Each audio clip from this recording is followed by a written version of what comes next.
자, 오늘 본문 말씀을 가지고 우리 몸이 병들었을 때라는 제목을 함께 나누겠습니다. 함께 제목을 따라 하시겠습니다. 우리 몸이 병들었을 때. 한번 더 따라 합니다. 우리 몸이 병들었을 때. 네, 고맙습니다. 사랑하는 여러분, 사람은 누구나 행복한 삶을 살기를 원합니다. 그리고 우리가 이게 행복한 삶을 살려면 우리에게 가장 필요한 것이 있습니다. 그것이 무엇일까요? 건강이겠죠.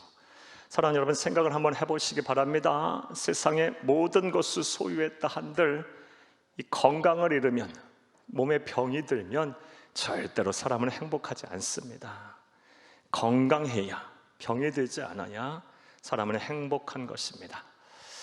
하지만 안타깝게도 세상 많은 사람들이 이 건강을 잃어서 행복과는 거리가 먼 삶을 살고 있습니다. 병원들을 가게 되면 물론 모든 병원이 다 그렇지는 않겠지만 환자들로 가득 찹니다. 의사 선생님 한번 만나려고 해도 몇 개월 동안 예약하고 기다리는 것이 허다합니다. 우리 교회에도 3개월 이상 치료를 받으시고 또 입원 중에 계신 환자들이 수십 명이 넘고 단기 환자들은 그 인원조차 파악하기 힘들 정도로 많습니다. 사랑하는 여러분, 여러분들은 어떠십니까? 말씀을 들으시는 여러분들, 예배 드리시는 여러분들, 몸과 마음이 건강하십니까? 특별히 이 코로나 상황이 장기화되면서 몸과 마음이 편찮으신 분들이 참 많습니다. 그래서 걱정입니다.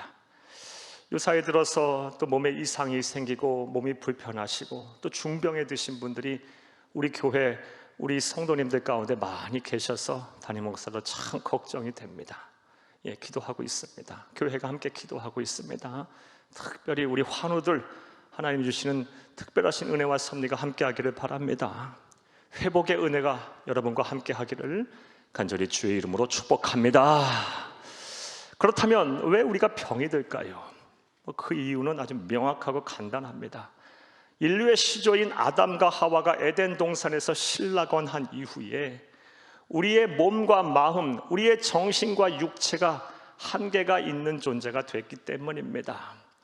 즉, 우리의 몸과 마음이 건강한 때는 한때고 세월이 흐르면 누구나 다 늙고 병들고 아프게 되어 있습니다. 이와 관련해서 다음 같은 말씀 드리겠습니다. 예전에 연세가 지극하신 우리 권사님들과 신방을 간 적이 있습니다. 제 마음에 감동이 있어서 기도해드리고 싶어서 우리 권사님 한 분에게 권사님 기도 제목이 무엇입니까? 라고 여쭈었더니 목사님, 몸만 안 아팠으면 좋겠어요. 아픈 곳이 이렇게 많아요. 몸만 안 아팠으면 좋겠어요 하면서 드시고 계시는 약에 대해서 설명을 막 하시는 겁니다. 그런데 이 얘기가 끝나기가 무섭게 함께 가셨던 권사님들이 목사님, 저도 그 약 먹고 있어요. 저도 이것 때문에 아파요. 저도 이것 때문에 아파요 하면서 모든 분들이 다 편찮으시다고 기도를 부탁하시는 것이었습니다. 사랑하는 여러분, 이처럼 사람은 누구나 다 아픕니다. 이 세상 사는 동안 이 병은 뗄래야 뗄 수가 없습니다. 우리가 인정하고 싶지 않지만 우리는 이 병으로 하나님의 나라 가는 그날까지 계속해서 고통을 받게 될 것입니다. 우리는 병과 함께 살 수밖에 없습니다. 이게 인간의 나약한 존재이기 때문이에요. 그러므로 우리 그리스도인들은 우리에게 병이 찾아왔을 때, 우리가 병이 들었을 때, 그리고 우리 주변에 환자들이 생겼을 때 그리스도인답게, 하나님의 백성답게 잘 처신을 할 수가 있어야 합니다.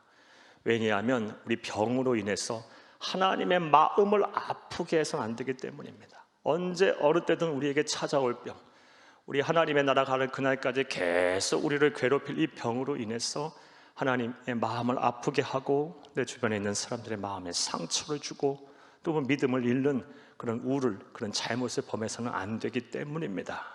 자, 그렇다면 생각해 보겠습니다. 사랑하는 여러분, 우리의 몸이 아플 때, 병들었을 때, 그리고 우리 주변에 환자들이 생겼을 때 하나님의 백성인 우리 그리스도인들은 어떻게 처신을 해야 할까요?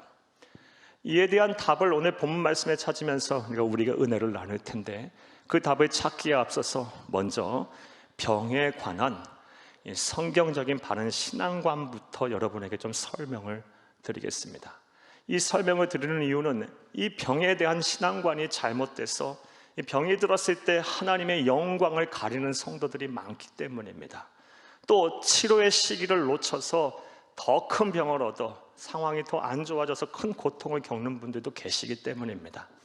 나아가 하나님의 치유의 은사, 은혜로 말미암아 다행스럽게 육신의 병은 고쳤지만 더 소중하고 더 중요한 영혼의 병이 드신 분들이 또한 많기 때문입니다. 자, 그렇다면 병에 관한 성경적인 바른 신앙관은 무엇일까요? 간혹 성도님들 가운데 몸이 아프면 병원에도 안 가고 약도 안 드시고 나는 믿음이 있어, 기도하면 다 고쳐질 거야, 고쳐주실 거야 하면서 의학적인 치료를 거부하고 오로지 믿음 갖고 기도만 한다고 하는 분들 계십니다. 죄송하지만 이런 분 믿음이 있는 것처럼 보이지만 균형 있는 바른 성경적인 믿음을 가지신 분이 아닙니다. 병이 들었으면 때로는 의학적인 치료도 받고 또 우리가 사람이 할 수 있는 최선의 노력도 해야 하는 것입니다. 왜냐하면 하나님의 창조와 섭리의 역사는 인간의 역사와 시간 속에서 이루어져 가고 있기 때문입니다. 즉 하나님의 손길, 하나님의 숨결, 하나님의 창조와 섭리가 인간의 역사, 인간의 삶에 구석구석 미치지 않은 것이 없다라는 것입니다. 의학도 과학도 하나님의 형상대로 지음받은 우리가 이 세상을 사는 동안 행복한 삶 살라고, 또 하나님 주신 사명 다 감당하며 살라고 하나님이 우리에게 주신, 베풀어 주신 일반적인 은총, 은혜임을 믿으시기를 간절히 주의 이름으로 축복합니다. 그래서 병 들었을 때는요, 의학적인 도움 치료도 받아야 하고 병원에 가서 약국에 가서 약도 드셔야 하는 것입니다. 물론 더 이상 의학적으로 방법이 없을 때, 더 이상 어떤 치료의 효과가 나타나지 않을 때는 하나님 앞에 매달려야 합니다. 믿음을 가지고 기도해야 합니다. 그러나 그런 상황이 아니라면 의학적인 치료와 도움도 반드시 받아야 하는 것입니다. 또 간혹 어떤 성도님들은 이와는 또 정반대의 신앙관을 갖고 계신 분도 계십니다. 무슨 병이 들었으면 하나님 앞에 기도해야 돼, 무슨 믿음을 갖는다는 말이야, 병원에 가야지, 약국에 가야지 해서 기도도 하지 아니하고 믿음도 없이 아프면은 오로지 병원을 찾고 또 약국에 가서 약을 드시는 분들 계십니다. 이러한 신앙관 또한 또 균형을 잃은 신앙관입니다. 사랑하는 여러분, 하나님이 우리의 몸과 마음을 창조하신 분이십니다. 그리고 우리의 생명과 우리의 죽음을 관장하시는 우리의 생명의 주인이 되십니다. 하나님만이 우리의 회복시키시고 치유하시는 회복과 치료의 주체임을 믿어야 할 줄로 믿습니다. 다음과 같은 예를 통해서 알 수 있어요. 똑같은 병에 걸리고 똑같은 치료를 받은 사람들이라 할지라도 어떤 사람은 살고 어떤 사람은 죽습니다. 그 이유가 무엇일까요? 하나님의 손에 모든 인간의 생명이 달렸기 때문이에요. 의사의 손을 통해서, 의학의 힘을 통해서, 과학의 힘을 통해서 하나님께서 역사하시되, 하나님께서 여기까지다 하면 여기까지밖에 못 사는 거예요. 하나님께서 치료하시겠다 하면 치료하시는 것입니다. 그러므로 우리는 병이 들었을 때는 믿음을 가지고 기도해야 합니다. 전적으로 하나님 앞에 매달리기도 해야 합니다. 지금까지 저는 잘못된 신앙관, 균형을 잃은 병에 대한 신앙관에 대해서 말씀을 드렸습니다. 이제 정리를 한번 해보겠습니다. 우리가 병이 들었을 때, 우리 주변에 환자들이 생겼을 때 우리가 가져야 할 바른 성경적인 신앙관 정리를 해보겠습니다. 하나님이 우리의 생명의 주인임을 믿고 하나님만이 우리의 모든 치료와 회복의 주체이심을 믿는 믿음 안에서 사람이 할 수 있는 노력을 다 해야 하는 것입니다. 이것이 바로 그리스도인다운, 하나님의 백성다운 병에 관한 신앙관임을 믿으시기를 간절히 주의 이름으로 축복합니다. 자, 이제 이런 내용 이해로 바탕으로 이제 생각해 보겠습니다.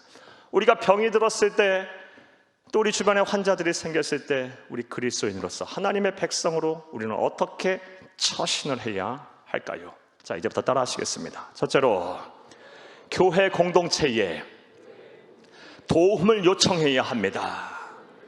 우리가 병이 들었을 때, 또 우리 주변에 환자들이 생겼을 때, 환우들이 생겼을 때, 하나님의 백성들이라면, 그리스도인이라면 어떻게 처신을 해야 하냐?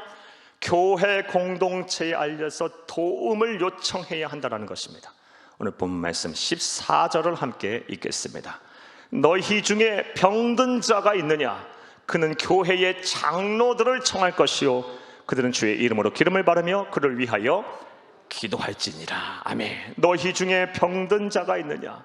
성령의 감동을 받은 야고보 사도는 권면을 하고 있어요. 병든 자가 있느냐? 그는 교회 장로들에게 청하라.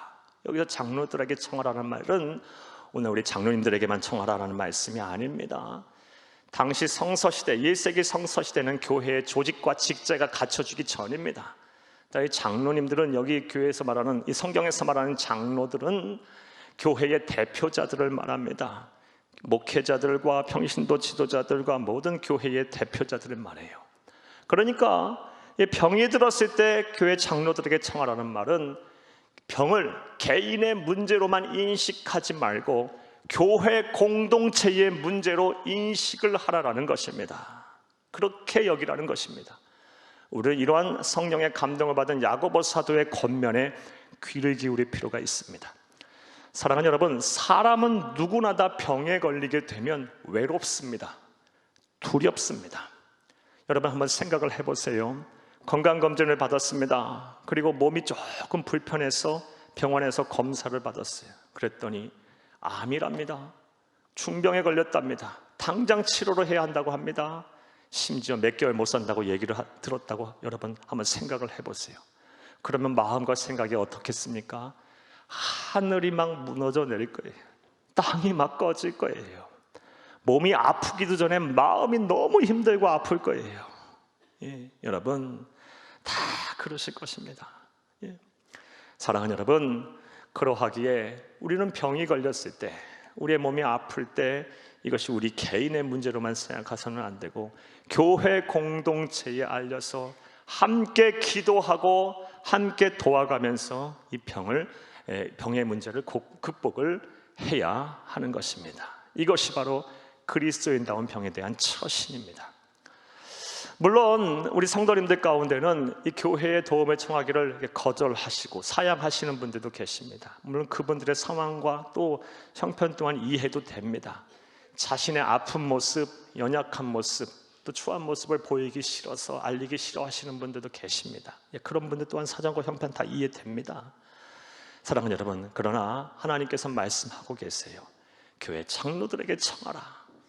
너의 병의 문제를 너의 개인의 문제로만 여기지 말고 교회 공동체와 함께 그 문제를 고민하며 문제로 인식하며 문제를 해결해 나가거라 하면서 우리에게 말씀을 하고 계세요.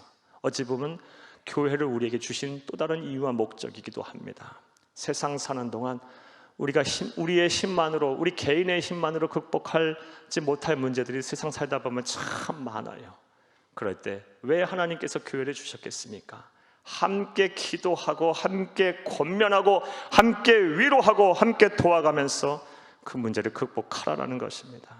그러므로 병이 드셨을 때는 혼자 괴로워하지 말고 우리 목회자들이나 우리 장로님들이나 우리 평신도 지도자들이나 또 구역장이나 또 여러분 함께 기도하는 성숙한 그리스도인 신앙인들에게 함께 이야기를 해서 함께 기도하고 함께 도와가며 위로해 가면서 자신의 병을 잘 이렇게 회복하고 고쳐나가야 할 줄로 믿습니다. 자, 병이 들었을 때, 우리 주변에 환자들이 생겼을 때 그리스도인다운 처신은 무엇입니까? 교회 공동체의 도움을 요청하라라는 것입니다. 또 두 번째로 이 하나님께서는 우리에게 어떤 말씀을 하고 계실까요? 우리가 병이 들었을 때, 또 우리 주변에 환자가 생겼을 때 어떻게 처신하라 말씀하고 계실까요? 따라합니다. 둘째로 하나님의 온전한 치유와 회복을 위해 병의 원인을 파악해야 합니다. 사랑하는 여러분, 우리를 온전하게 치유하고 회복하실 분은 하나님이십니다. 하나님께서 의학의 힘을 통해서 또 의사의 손을 통해서 또 여러 사람의 손을 통해서 하나님은 역사하실 수도 있고 또 하나님 직접 초자연적인 기적과 역사를 베푸셔서 고치실 수도 있습니다. 신유의 은사를 부어주셔서 일순간에 나을 수도 있는 것입니다. 어떻든 간에 치유와 회복의 주체이자 완성자는 바로 하나님이십니다. 그런 하나님이 우리의 병을 고치시기에 앞서서 우리가 해야 할 일이 있다는 거예요. 내 병이 무엇으로부터 비롯됐는지 그 원인부터 잘 파악을 해야 한다는 것입니다. 오늘 본문 말씀을 보게 되면 야고보 사도는 우리가 병이 들었을 때 간과하기 쉬운 이 영적인 문제를 지적하고 있습니다. 오늘 본문 말씀 15, 16절을 함께 읽겠습니다. 믿음의 기도는 병든 자를 구원하리니 주께서 그를 일으키시리라. 혹시 죄를 범하였을지라도 사하심을 받으리라. 그러므로 너희 죄를 서로 고백하며 병이 낫기를 위하여 서로 기도하라. 의인의 간구는 역사하는 힘이 큼이니라. 아멘. 병을 낫기 위해서 하나님의 회복과 치유를 받기를 원한다면 뭐 하랍니까? 죄를 범하였을지라도 사함을 받으랍니다. 회개하고 이 죄 용서를 하나님으로부터 받으랍니다. 사랑하는 여러분, 이러한 권면을 하는 이유는 죄 때문에 병이 생긴다는 것입니다. 그러므로 우리가 만약에 이 병이 들었으면 내가 혹시 죄를 짓지 않았나 하나님 앞에 회개하고 죄 사함을 받아야 합니다. 그래야 때 비로소 우리의 몸과 마음이 회복이 될 것입니다. 자, 그런데 모든 병이 죄 때문이라고 단정지어서는 절대로 안 됩니다. 그래서 이 우리 환우들을 가리켜서 죄인이라고 정죄해서도 안 되고 또 비난해서도 안 됩니다. 왜냐하면 하나님의 말씀인 성경을 보게 되면 죄뿐만이 아니라 다양한 원인으로부터 우리가 병이 생길 수 있다고 말씀을 하고 계시기 때문입니다. 말씀 드려볼게요. 먼저 성경에서 말하는 병에 걸리는 원인은 먼저 앞서 말씀드린 죄 때문입니다. 죄로 인하여 하나님이 진노하셔서 이 진노의 결과로 병이 생길 수가 있습니다. 이러한 예는 요한복음 5장 말씀을 통해서 알 수 있습니다. 요한복음 5장 말씀에 보면 베데스다 연못가에 38년을 누워있던 병자가 나옵니다. 그 병자를 우리 예수님께서 안식일날 찾아가셔서 그 손을 잡고 일으키셨습니다. 할렐루야! 일어나 걸으라 했을 때 침상을 들고 일어났어요. 그리고 다시 성전에서 만나셔서 요한복음 5장 14절 말씀에 보면 말씀하시기를 더 심한 것이 생기지 않도록 다시는 죄를 짓지 말라라고 말씀하셨습니다. 그러니까 이 환자가 병이 생긴 이유는 죄 때문이라는 거예요. 죄로 인해서 하나님이 진노하셔서 이 병이 생겼다는 것입니다. 그러므로 우리가 만약에 병이 생겼을 때 우리 주변에 환우들이 있었을 때 자세히 자신을 들여보고 살펴봐야 할 것이에요. 그래서 내가 죄 때문에 하나님께서 진노하셔서 내게 이런 징벌을 내리셨나, 이것을 잘 점검해 보고 마음에 부딪히는 것이 있다면, 깨닫게 하시는 은혜가 있다면 회개하고 죄 사함을 하나님으로부터 받아야 할 것입니다. 그리고 치료를 병행할 때 언제나 치유와 회복이 일어나는 것입니다. 할렐루야! 이런 은혜와 실천이 여러분 가운데 있기를 간절히 주의 이름으로 축복합니다. 또 성경을 보게 되면 우리가 병에 걸리는 원인, 다음과 같은 원인에 대해서 말씀을 합니다. 또 다른 원인은 하나님께서 더 크게 쓰시려고, 하나님께 더 큰 복을 주시려고 연단과 시험의 일환으로 우리 병이 생길 수도 있습니다. 하나님께서 더 크게 쓰시려면요, 이 사람을 만들어 가야 돼요. 하나님이 쓰시기에 적합한 사람으로 만들어 가게 하기 위해서 연단의 과정으로, 시험의 과정으로 병을 주실 수 있다는 것입니다. 성경에서 이러한 예는 구약의 욥이 그러합니다. 욥기서 1장과 2장 말씀에 보게 되면 하나님께서 욥에 대해서 평가하시기를 욥은 온전하며 정직하고 하나님을 경외하며 악에서 떠난 자다라고 2번이나 똑같은 말씀을 하세요. 하나님으로부터 칭찬을 한 번만 들어도 대단한 사람인데 하나님을, 이 욥을 향해 이렇게 자랑스러워하세요. 칭찬하세요. 욥은 아주 모범적인 신앙인이었어요. 그러나 그에게 병이 찾아왔어요. 머리서부터 발끝까지 견딜 수 없는 악성 피부병이 생겼어요. 처음에는 욥은 자신의 병을 이해할 수 없었어요. 도대체 내가 무엇을 잘못해서, 무엇 때문에 내게 이런 병이 임했는가, 막 죽고 싶은 심정이었어요. 나중에 이제 깨닫게 됩니다. 아, 이 병이 나를 연단해 하시려고, 나를 시험하시는 과정의 속에서 생긴 것이구나. 더 큰 은혜와 복을 주시려고 나에게 이런 병을 주셨구나를 깨닫게 됐습니다. 그리고 나서 기가 막힌 신앙 고백을 해요. 욥기 23장 10절을 함께 읽겠습니다. 그러나 내가 가는 길을 그가 아시나니 그가 나를 단련하신 후에는 내가 숨금같이 되어 나오리라. 나를 지금 단련하시고 계시는구나. 숨금같이 나오게 하시려고, 더 크게 쓰시려고, 복을 주시려고 나에게 이런 질병의 고통을 겪게 하시는구나. 병을 주셨구나. 깨닫게 됐어요. 따라서 우리도 이제 병이 들게 됐을 때, 아플 때, 또 우리 주변에 환자들이 있을 때 자신을 돌아보면서 기도하면서 하나님이 에게 왜 병을 주셨는지 깨달아야겠죠. 파악을 해야겠죠. 이것이 나를 더 크게 쓰시고 나에게 복을 주시는 시험과 연단의 과정이구나 라고 생각하신다면 어떻게 해야 되겠어요? 하나님께서 마음껏 하나님께서 이 시험과 연단을 하시도록 자신을 잘 내어드리면서 이 시험을 잘 통과해야 합니다. 행여 입으로도 범죄해서 안 되고 마음으로 죄를 지어서도 안 돼요. 감사하면서 이 연단과 시험의 과정을 묵묵히 잠잠히 참고 견디면서 통과해야 합니다. 그러면서 치료를 병행할 때 우리의 몸과 마음이 온전히 회복이 되는 것입니다. 이런 의와 실천이 여러분 가운데 있기를 간절히 주의 이름으로 축복합니다. 성경을 보면 우리의 병이 걸리는 또 다른 원인이 있습니다. 바로 하나님께서 당신의 일을 나타내기 위해서, 다른 말로 하나님께서 영광 받으시기 위해서 또 우리에게 병을 주시기도 합니다. 이러한 예는 요한복음 9장 말씀을 통해 알 수 있습니다.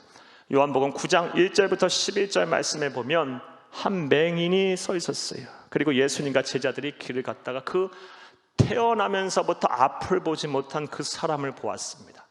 그러자 제자들이 예수님에게 묻습니다. 예수님, 저 사람, 태어나면서부터 앞을 보지 못한 저 사람은 저 사람의 죄 때문입니까? 아니면 부모의 죄 때문입니까? 라고 예수님에게 물었어요. 이게 당시 세계관이에요. 당시 구약시대는 모든 병이 죄 때문에 하나님의 진노로부터 비롯됐다고만 그렇게밖에 생각 못했어요.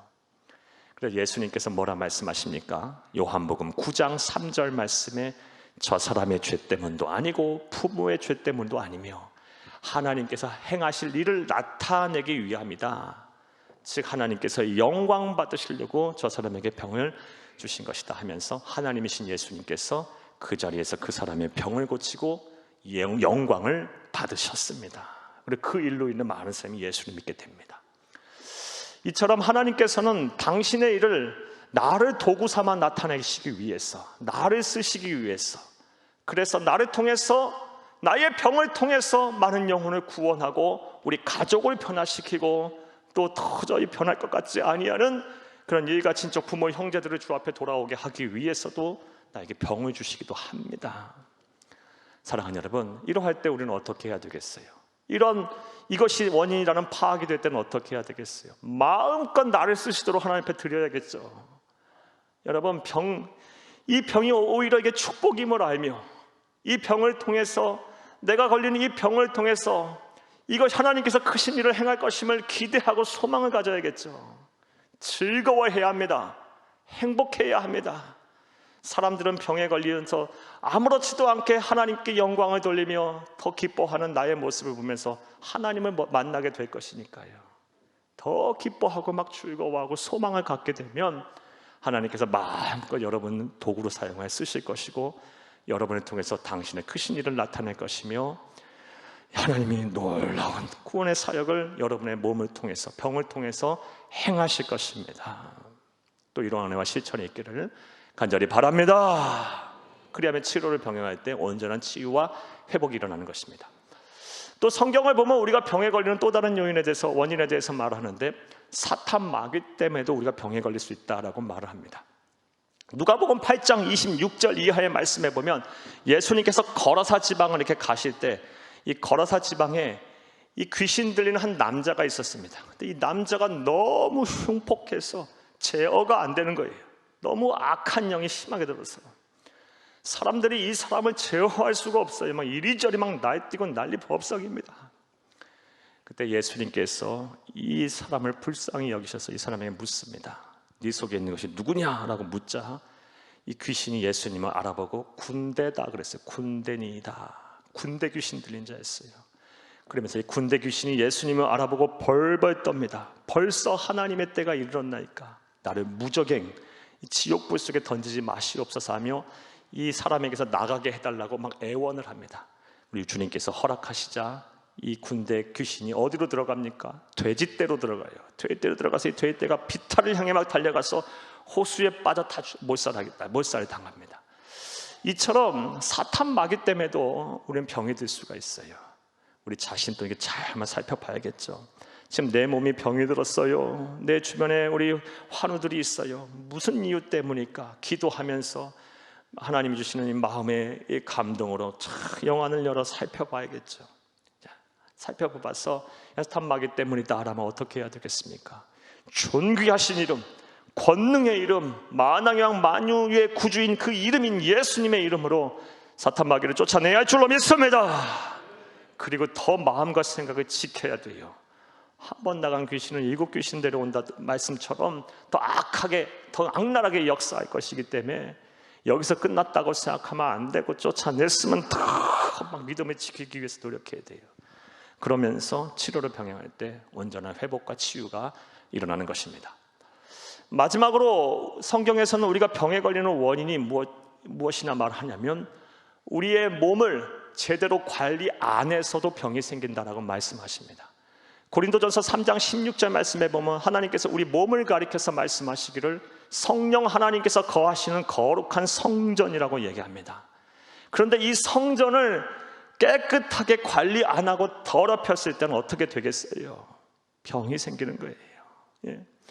우리 몸이 하나님의 영인 성령님께서 거하시는 거룩한 성전인데 이 성전을 막 음란함으로 더럽히고 잘못된 드시지 말아야 될 음식으로 막 더럽히고 무질서와 균형 잡히지 않은 삶으로 막 더럽히게 되면 반드시 어떻게 되겠어요?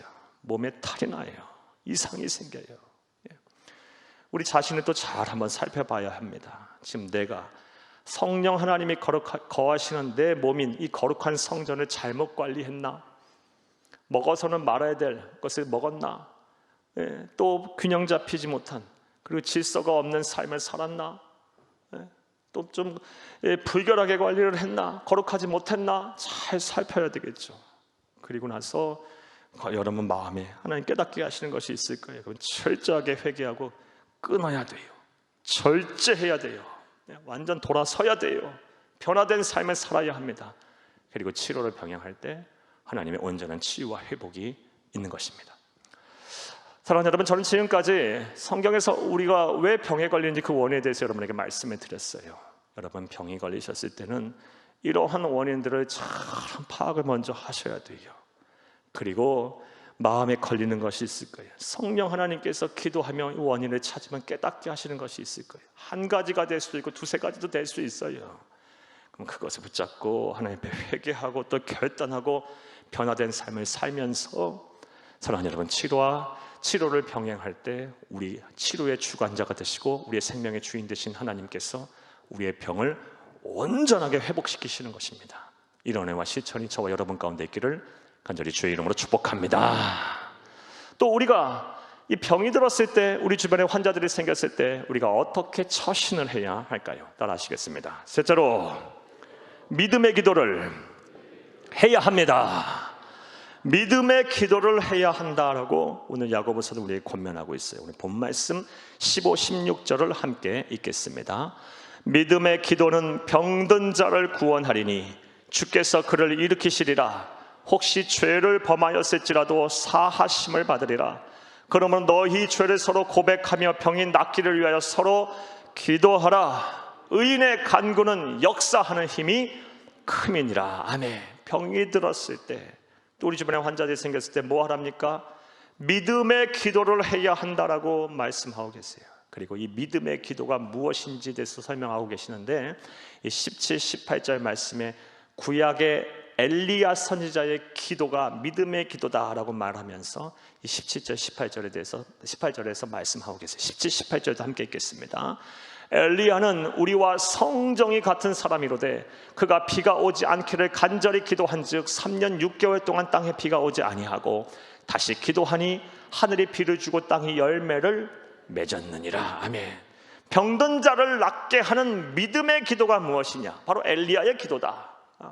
이 17, 18절의 말씀은 열왕기상 17장에서 19장을 이해할 때 우리가 17, 18절을 이해할 수 있습니다.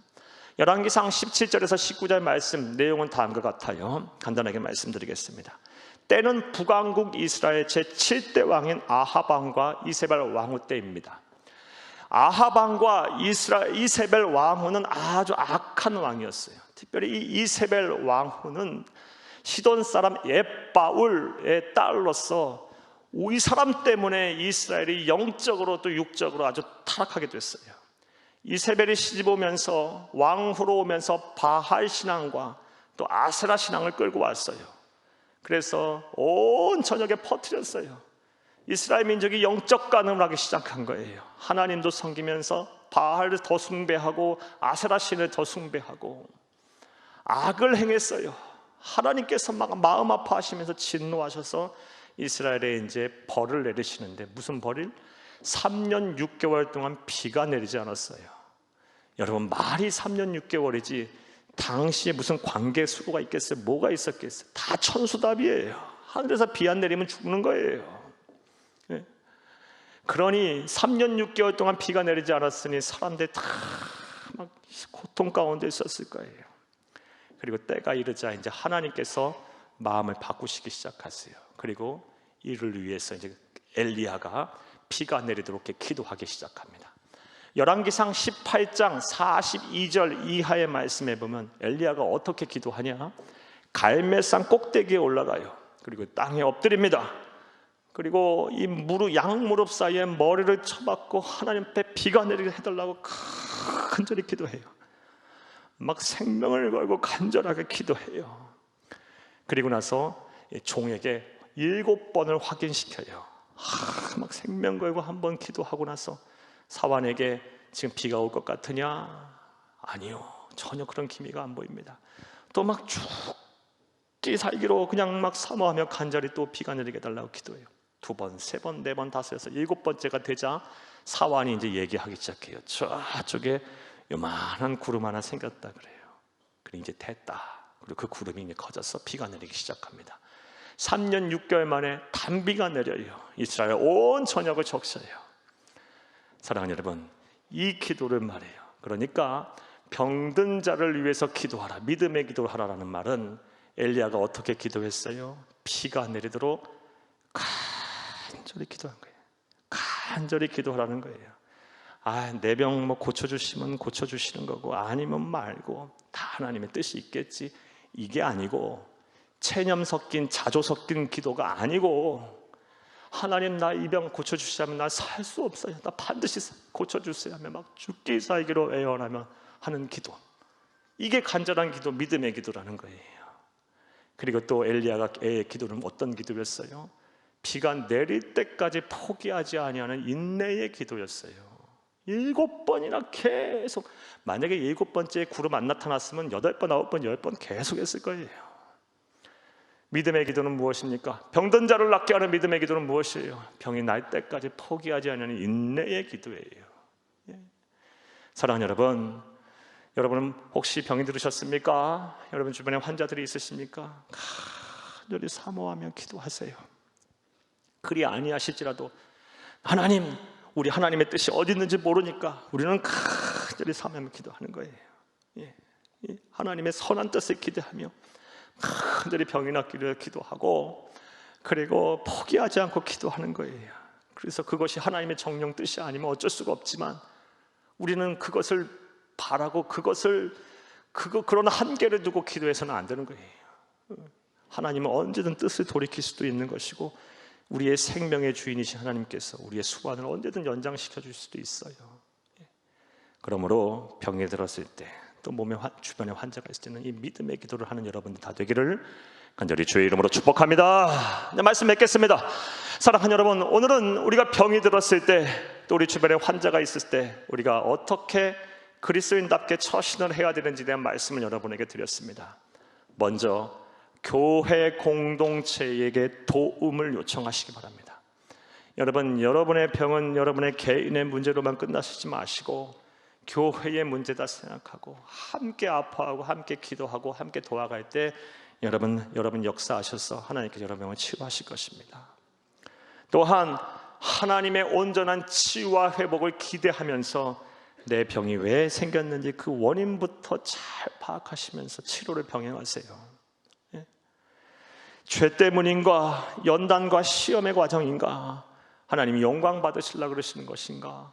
또 사탄마귀 때문인가? 아니면 내가 내 몸 관리 잘못해서 거룩한 성전을 더럽혀서 그런가? 잘 파악하시고 나서 회개 또는 결단 또는 절제된 삶, 변화된 삶을 사셔야 합니다. 그러면서 치료를 병행할 때 온전한 치유와 회복이 일어나는 것입니다. 나아가 믿음의 기도를 하세요.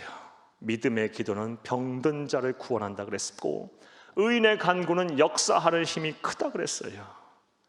우리는 이런 하나님의 말씀을 100% 믿어야 돼요. 순종해야 돼요. 여러분 병이 들었으면 믿음의 기도를 하세요.